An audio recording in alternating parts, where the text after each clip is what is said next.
As chairman of the Senate Veterans Committee, I want to thank many people for helping me bring forth the legislation that we're going to be voting on this afternoon. I want to thank those people who have come down to the floor to speak on behalf of our veterans.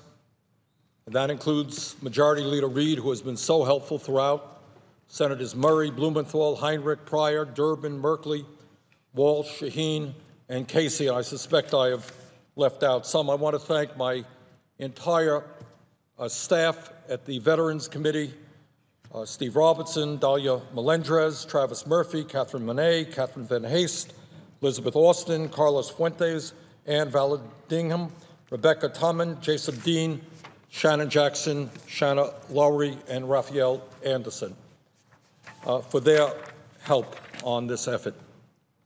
And I want to thank the 28 co-sponsors of this important legislation. I won't read their names. They know who they are, and I thank them very much.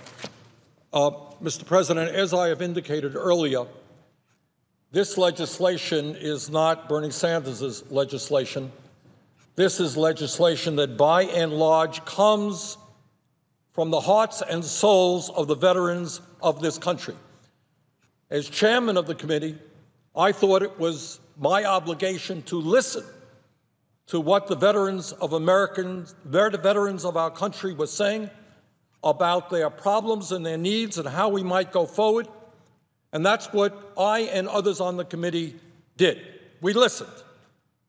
And that is the reason why this legislation is being supported by virtually every veterans organization in the United States of America, representing millions and millions and millions of veterans. And I want to thank for their support, not only for their support, but for their help in crafting this legislation, the American Legion, the Veterans of Foreign Wars, the Disabled American Veterans, the Jewish War Veterans, the Vietnam Veterans of America, the Paralyzed Veterans of America, the Iraq and Afghanistan Veterans of America, the Wounded Warrior Project, Gold Star Wives, Student Veterans of America, the Air Force Sergeants Association, the American Ex-Prisoners of War, the Association of the United States Navy, the Commissioned Officers Association of U.S. Public Health Service, the National Guard Association of the U.S., the Enlisted Association, National Guard of the U.S., the Fleet Reserve Association, the Marine Corps League, the Marine Corps Reserve Association, the Military Officers of America Association, the Military Order of the Purple Heart, the National Association of Uniformed Services, the Non-Commissioned Officers Association, the Retired Enlisted Association, the American Military Retirees Association, the National Coalition for Homeless Veterans, the National Association for State Veterans Homes, and many other veterans organizations. Thank you very much for your support for this legislation. Mr. President, it is no secret that Congress today is extremely partisan and to a significant degree dysfunctional. That is why the approval rating of Congress is somewhere around 15%. Problems facing the American people, and we can't address those problems. And the American people are profoundly disgusted with what we do and, in fact, with what we do not do. And, Mr. President, I had hoped from the bottom of my heart that at least on this issue, the need to protect and defend the veterans of this country and their families, those who have given so much to us, that we could rise above the day-to-day rancor and the party politics that we see here on this floor almost every single day.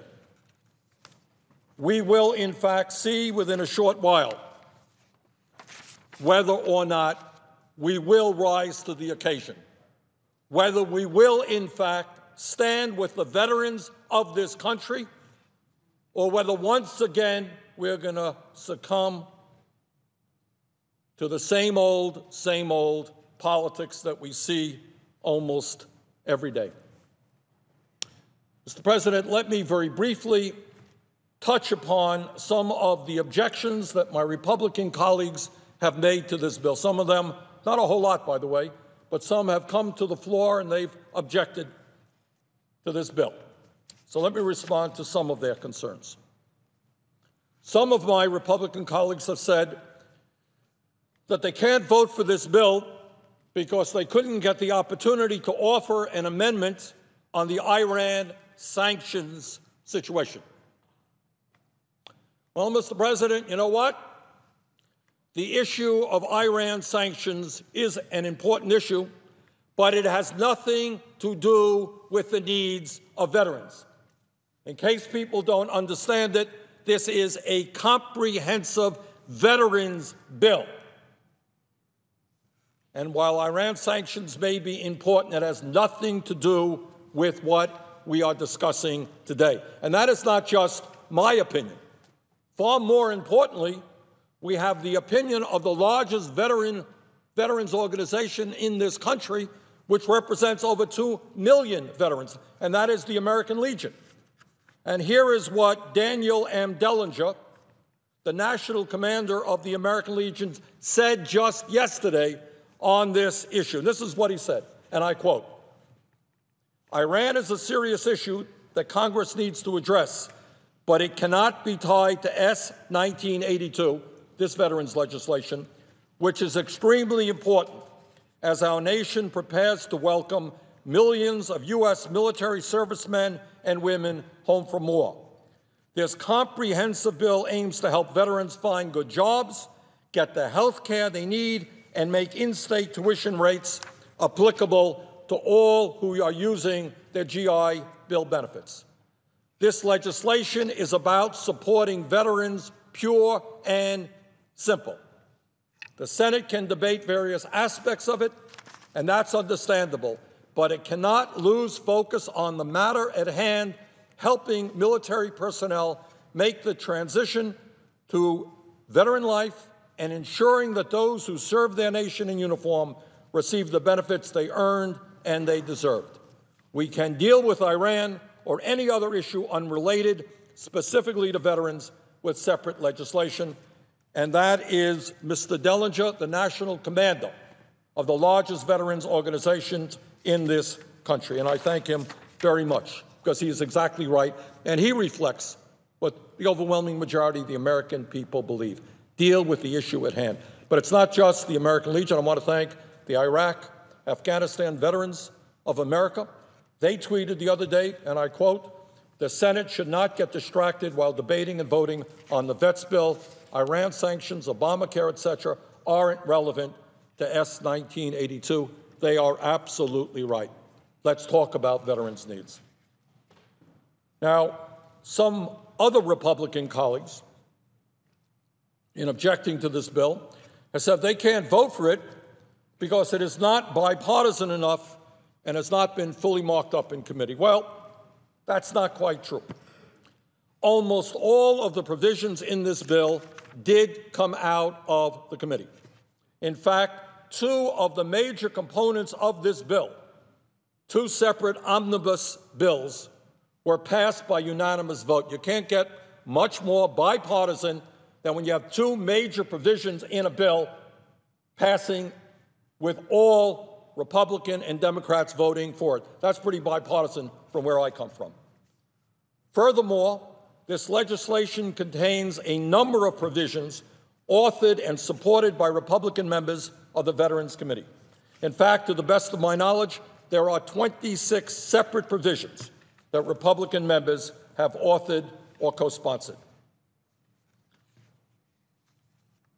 Mr. President, this legislation also includes two key provisions that were passed in a bipartisan way by the Republican House of Representatives.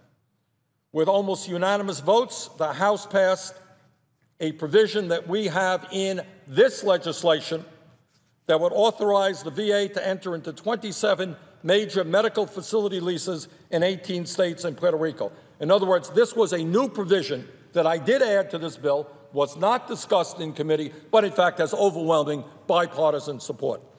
And the second provision that we added to the bill, not discussed in committee, also passed the House with broad support, and that deals with the very important issue of ensuring that veterans can take full advantage of the post-9/11 GI Bill and get in-state tuition in the state in which they currently live. So to as great a degree as possible, I have tried to make this bill a bipartisan bill. And that's where we are. Now, other Republicans have come to the floor, and they have objected to this bill because they argue that by expanding VA health care to veterans currently not eligible for it, veterans who, in some cases, are trying to get by on $28,000, $30,000 a year in this tough economy. And it is true, we do expand VA health care to those veterans who don't have a whole lot of money. They say, the Republicans who object say, well, that would open up the floodgates for millions or tens of millions. I think somebody said 22 million veterans. Every veteran in America would be eligible for VA health care, that the health care system would be swamped, and health care, especially for those most in need, would deteriorate because so many people came into the system.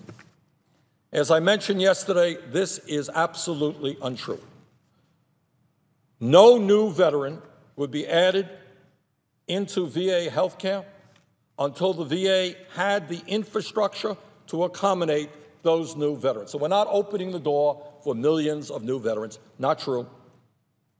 And as currently the case, those with service-connected disabilities would continue to get the highest priority service as they currently do, and which, in my view, should always be the case. Those who were injured in war are the top priority, and those folks must always be the top priority, and that is certainly the case in this legislation. And then, last but not least, there is the objection that we are going to be dealing with in about 45 minutes, the vote that we'll be having, and that is that some of my colleagues basically say that, Senator Sanders, this bill is just too expensive, and we just can't afford to pass it. This bill costs $21 billion, and that's a lot of money. I don't deny it. And that's just too much money, and we cannot afford to pass this bill, which helps millions of veterans. Now, I want to respond to that point in two ways. First, I want to address it from an inside the beltway, more technical perspective, and I want to talk to the American people about the cost of war and what we can afford and what we cannot afford. Mr. President, in terms of the funding of this bill, the Congressional Budget Office, the nonpartisan scorekeeper, has estimated that mandatory spending in this bill will total $2.88 billion over the next 10 years. $2.88 billion. All of this mandatory spending is completely offset. Let me repeat that. All of this mandatory spending is completely offset, not by OCO funds, but through more than $4.2 billion in actual savings from the programs within the jurisdiction of the Senate Veterans Affairs Committee. As a result, CBO has determined that overall mandatory spending in this bill will be reduced by more than $1.3 billion. That's what the CBO says. Mr. President, in addition, this bill authorizes $18.3 billion in discretionary spending. We have a 4.2 in mandatory, more than offset, and then we have $18.3 billion in discretionary spending over the next 5 years. Mr. President, as you well know, there is no rule in the Senate that an authorization of funding has to be offset, and that's what the Veterans Committee is. We are an authorizing committee. We're not an appropriations committee. In essence, the discretionary spending provisions in this legislation are just recommendations on how much additional funding we believe is needed for our nation's veterans. It will be up to future legislation in the Appropriations Committee, as is always the case, to approve or disapprove of these recommendations. In other words, the Veterans Committee, an authorized committee, has made a recommendation. The final word, as is always the case when we spend money, rests with the Appropriations Committee.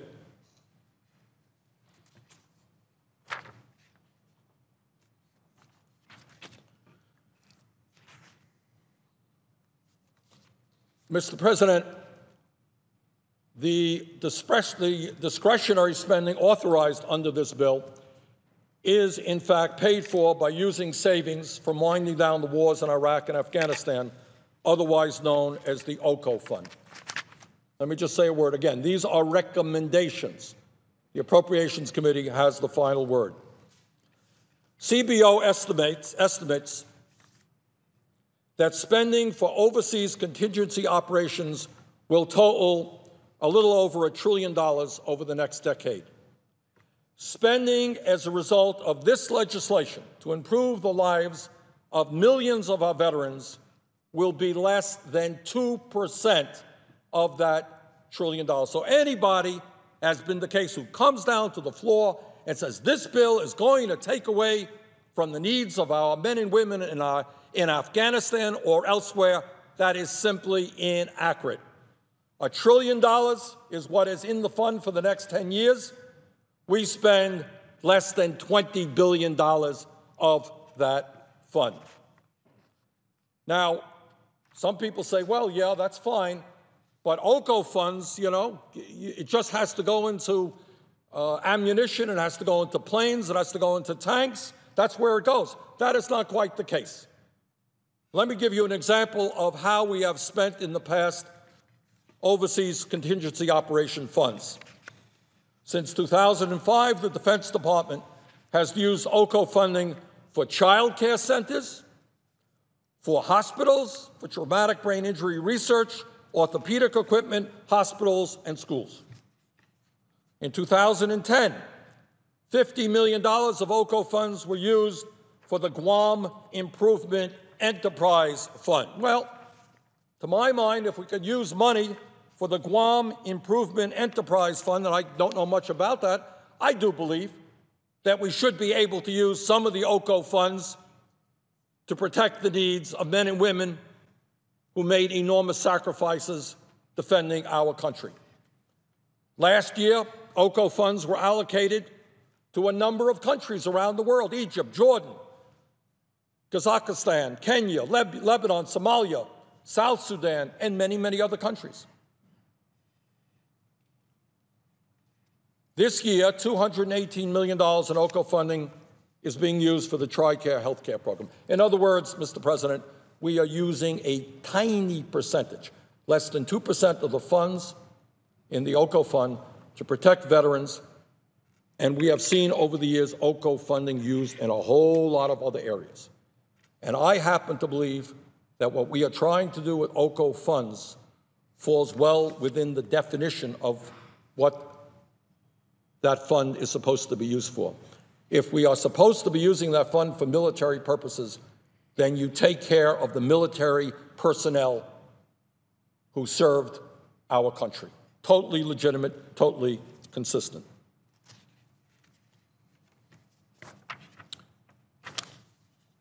Mr. President, that's kind of the technical inside the Beltway explanation why I think the funding mechanism that we have chosen and the approach that we have taken is legitimate. But let me get actually to the far more important reason as to why this bill should be passed and why it should be paid for. And that is very simply that this bill in a small way, attempts to pay back and help veterans and their families for the enormous sacrifices that they have made for this country, sacrifices which, in the deepest sense, can never, ever be fully paid back. And this is what this bill does. This bill tells members of Congress that if on Memorial Day or Veterans Day, when they go out and they meet with veterans and their families, that if a member of Congress, member of the Senate, bumps into a young veteran who is in a wheelchair, who because of a war-related injury is unable to have a baby and start the family that he or she wanted to do. Some of those injuries may be spinal cord, some of them may have taken place in the genital region, but for whatever reason, we have over 2,000 veterans in this country today who are unable to naturally have babies, and many of them want families. If a member of the Senate wants to look that veteran in the eye and say to him or her that you think we cannot afford to help that individual who sacrificed so much for this country have a family, well, you go do that. You tell that individual that you think we cannot afford to help him or her. But when you do that, I hope you will also tell him why you voted to give $1 trillion in tax breaks to the top 2%. At a time when the wealthiest people in this country are doing phenomenally well. Virtually all of my Republican colleagues thought it was appropriate to provide huge tax breaks to millionaires and billionaires. So when you speak to that young veteran who can no longer have a child and you're going to explain why we can't afford to help that family, tell them that it was okay to vote for tax breaks for the Koch brothers or the Walton family, but you didn't have enough money to help them start a family. If you as a senator see a 70-year-old woman or 75-year-old woman pushing a wheelchair for a veteran who lost his legs in Vietnam, tell that woman, have the courage, have the honesty to tell that woman that we cannot extend the caregiver benefits to her that we have quite appropriately for the post-9/11 veterans. Tell that woman who may be taking care of that disabled vet 7 days a week, 24 hours a day, who lives under enormous stress, that we don't have the resources to help her with a modest stipend. We don't have the resources as the United States government to maybe have a nurse come in once a week to relieve her. We don't have the resources to give her some technical help for herself, for her husband. Explain to her that we cannot afford to do that. But then, in the same breath, if you please, explain how you can support a situation where 1 out of 4 corporations in this country does not pay a nickel in federal income taxes. Okay, for General Electric, some of the largest corporations in the world, in a given year, not to pay a penny in federal income tax, but we somehow don't have the money to give a little bit of help to 70, 75-year-old wives who are working 24/7 to give support to their loved ones.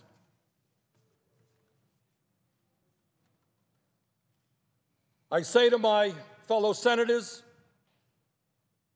if you happen to meet a veteran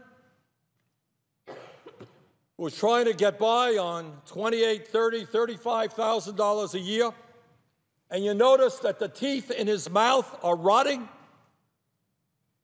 if you notice that that person may not have health insurance, one of the million of veterans in this country who has no health insurance, I want you to go up to that veteran and have the courage, the honesty, to tell him that you believe that the United States of America does not have the money to take care of his needs, to get him VA health care, to help him fix his teeth, but explain to him why you may have voted for more than $100 billion in tax breaks for the wealthiest 0.3%, because you think we should repeal the estate tax that only applies to the wealthiest 0.3%, the wealthiest of the wealthy.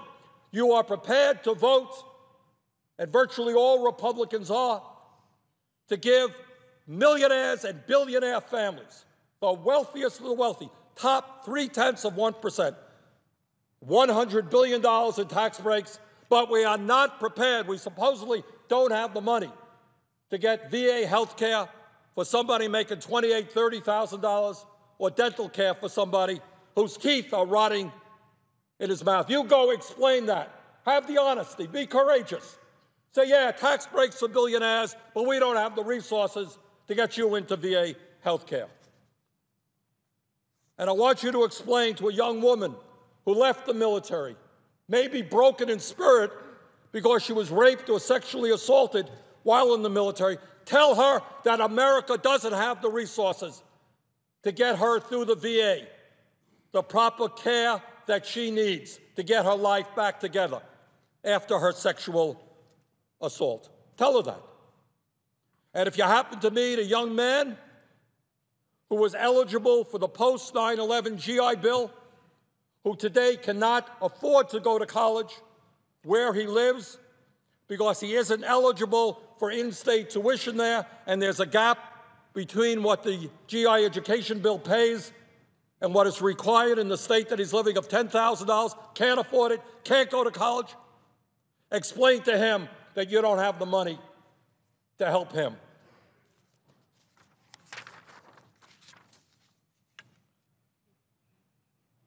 And if you bump into an older veteran, we have heard some discussion in the last couple of days that the VA lacks adequate health care facilities. We don't have enough around the country. Well, this legislation that we're voting on right now, that in fact was already passed in the House,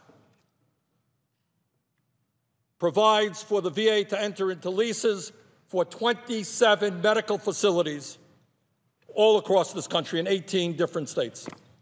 Tell that 70-year-old veteran or the 80-year-old veteran who wants access to primary health care near where he lives that we do not have the resources to provide that primary care, but we can spend billions of dollars rebuilding the infrastructure in Afghanistan, where most of that money is stolen by a corrupt leadership. And maybe, colleagues, one of you will see a young veteran, one of hundreds of thousands of veterans of Iraq and Afghanistan who are dealing with PTSD or traumatic brain injury, or maybe it's a young man who has come back and just can't find a job in this very, very tough economy. And go up to him and say, yeah, tax breaks for the rich are great. Corporations not paying taxes, that's okay. But I don't believe that we should be providing help to you. So the bottom line, Mr. President, is what we believe in. It's not the speeches that we give on Memorial Day and on Veterans Day. I know my colleagues give great speeches. The question is, and the more important issue is, not your fine rhetoric, but are you prepared to vote for programs that help human beings in need? Speeches are great, but action is better and far more important. So, Mr. President, this is about who we are as a people. It is about what our priorities are. And in my view, at the very top of our priority list has got to be to protect and defend those people who have protected and defended us, those people who have given much, much more than we can ever repay. Those Gold Star wives right now who want to go to college, and we allow that in this bill. They lost their husband. They're trying to take care of their kids. They want a new shot at life. They need a college education. We say you should have that. I don't think that's asking too much. So enough of the rhetoric, enough of the speeches, enough about how everybody loves the veterans. Now is the time for action. And I implore all of my colleagues to overcome this vote, to vote, to give us the votes that we need, to go forward, to protect those who have protected us. And with that, Mr. President, I yield the floor.